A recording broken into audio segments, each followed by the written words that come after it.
రండే ఈరోజు మనం time machine ఎక్కినట్టుగా కాస్త వెనక్కే వెళ్దాం. ఎక్కడికంటారా? దాదాపు ఒక శతాబ్దం క్రితానికి. అక్కడ దొరికిన ఓ జ్ఞాననిధి గురించి తెలుసుకుందాం. అసలు విషయమేంటంటే, ఆ పాతకాలం నాటి మాటలు మన ఈ ఆధునిక ప్రపంచానికి ఎంత పర్ఫెక్ట్గా సరిపోతాయో చూస్తే మీరే ఆశ్చర్యపోతారు. సరే, మరి ఈ ప్రయాణంలో మనం ఏం చూడబోతున్నామంటే, ముందుగా ఆ కాలం నాటి జ్ఞానం అసలు ఏంటో చూద్దాం. తరువాత మన అంతరంగాన్ని ఎలా పటిష్టం చేసుకోవాలో తెలుసుకుందాం.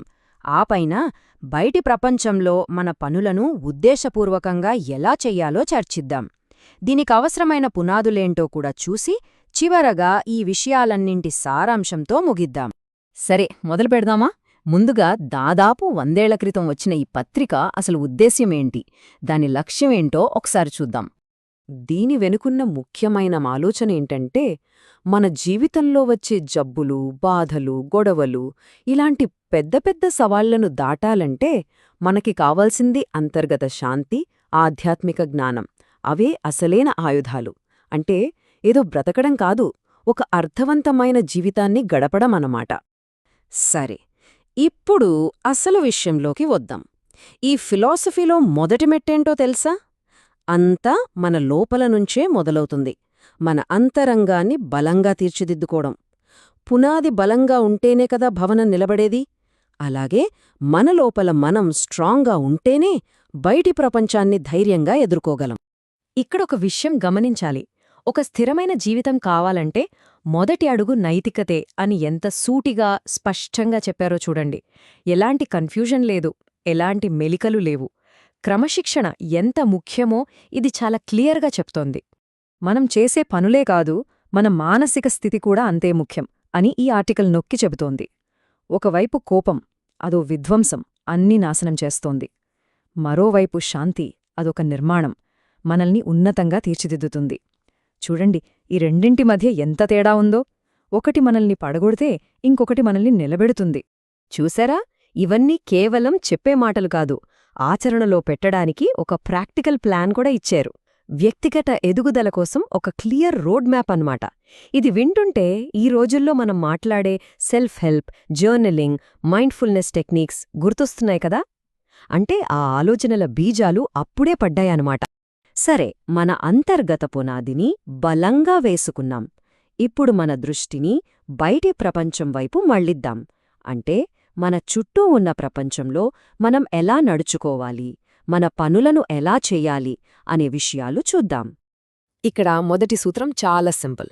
మనం చేసే పనిని అబ్బా ఇదో భారమని కాకుండా నిజమైన ఆసక్తితో, ఆనందంతో చెయ్యాలి. అప్పుడే ఆ పనికి ఒక అర్థం ఉంటుంది. చేసే పనిలో పూర్తిగా లీనమైపోవడం అన్నమాట. ఈ ఫిలాసఫీ ఏం చెప్తోందంటే, మనం ఇష్టంగా పనిచేస్తే అది మనల్ని ప్రొడక్టివ్గా మార్చడమే కాదు, మన చుట్టూ ఉన్న సమాజంలో కూడా ఒక పాజిటివ్ వైబ్రేషన్ని క్రియేట్ చేస్తుంది. ఇది కేవలం డబ్బుల కోసం చేసే ఉద్యోగంలాంటిది కాదు, మనల్ని, మన చుట్టూ ఉన్నవాళ్లని ఉన్నతంగా తీర్చిదిద్దే ఒక గొప్ప మార్గం. సేవ అనే మాటకు ఈ పత్రిక ఇచ్చిన నిర్వచనం చూడండి ఎంత అద్భుతంగా ఉందో. అత్యుత్తమమైన సేవ ఏంటంటే జ్ఞానాన్ని పంచడం. అంటే సేవ అంటే కేవలం ఆ పూటకి ఆకలి తీర్చడం కాదు, వాళ్లని స్వయంగా ఎదిగేలా శక్తినివ్వడం. ఇక్కడి సందేశం చాలా స్పష్టం. ఒక లైబ్రరీని స్థాపించడమనేది ఒక శక్తివంతమైన దానం. ఎందుకంటే అది అజ్ఞానమనే చీకటిని తరిమివేసి జ్ఞానమనే వెలుగును పంచుతుంది. తద్వారా సమాజాన్ని ఉన్నత స్థాయికి తీసుకువెళ్తుంది. సరే, మన అంతరంగాన్ని, బయటి ప్రపంచంలో మన చర్యలను చూశాం. కానీ ఇవన్నీ నిలబడాలంటే బలమైన పునాదులు కావాలి కదా. ఆ పునాది స్తంభాలు ఏంటో ఇప్పుడు చూద్దాం. అవే మన శరీరం, మన చుట్టూ ఉన్న పర్యావరణం. ఇవి రెండూ లేకుండా ఏదీ సాధ్యం కాదు. ఇక్కడ చూడండి, ఆధ్యాత్మికతను నేరుగా మన శారీరక ఆరోగ్యంతో ఎలా ముడిపెట్టారో. మన శరీరానికి జీర్ణ వ్యవస్థ ఒక ఇంజిన్ లాంటిది. ఆ ఇంజిన్ సరిగ్గా లేకపోతే మొత్తం సిస్టమ్ ఫెయిల్ అవుతుంది. మంచి ఆరోగ్యమనేది మంచి జీర్ణక్రియతోనే మొదలవుతుంది. ఈ రోజుల్లో సైన్స్ కూడా గట్ హెల్త్ ఎంత ముఖ్యమో చెప్తోంది కదా. అందుకే ప్రకృతి మన శరీరానికి కొన్ని నియమాలు పెట్టింది. వాటిని మనం పట్టించుకోకపోతే అది ఒక నేరం లాంటిది. ఆ తప్పుకు శిక్షగా అనారోగ్యం రూపంలో మూల్యం చెల్లించుకోక తప్పదు అని ఈ రచన బలంగా హెచ్చరిస్తోంది. ఇది ప్రకృతి నియమాలను గౌరవించడం లాంటిది. ఈ ఆలోచన కేవలం మన ఆరోగ్యంతోనే ఆగిపోలేదు, మన చుట్టూ ఉన్న పర్యావరణం వరకు విస్తరించింది. ఒక్కసారి ఆలోచించండి, 1944లోనే పర్యావరణం గురించి ఇంత గొప్పగా ఆలోచించడం ఎంత ముందుచూపో. మనం ఈ రోజుల్లో ఎన్వైరన్మెంటల్ అవేర్నెస్ అంటున్నాం, కాని ఆ ఆలోచనల మూలాలు ఇక్కడే ఉన్నాయి. ఇది ఒక సంపూర్ణమైన జీవన విధానాన్ని చూపిస్తోంది. మన చిన్న పని కూడా ఈ మొత్తం గ్రహం యొక్క మంచి చెడులతో ముడిపడి ఉంది. మనం ప్రకృతి నుంచి తీసుకోవడమే కాదు, తిరిగి ఇవ్వాల్సిన బాధ్యత కూడా మనపై ఉందని ఇది బలంగా గుర్తుచేస్తోంది. సరే, ఇప్పటిదాకా మనం చూసిన ఈ అద్భుతమైన ఆలోచనలన్నింటినీ ఒక్కచోట చేర్చి ఈ చారిత్రాత్మక పత్రిక సారాంశం ఏంటో క్లుప్తంగా చూద్దాం. మొత్తంగా చెప్పాలంటే, ఒక సంపూర్ణమైన సంతృప్తికరమైన జీవితం గడపడానికి మనం మొదట మన అంతరంగాన్ని, అంటే మన గుణాన్ని, భావోద్వేగాలను అదుపులో పెట్టుకోవాలి.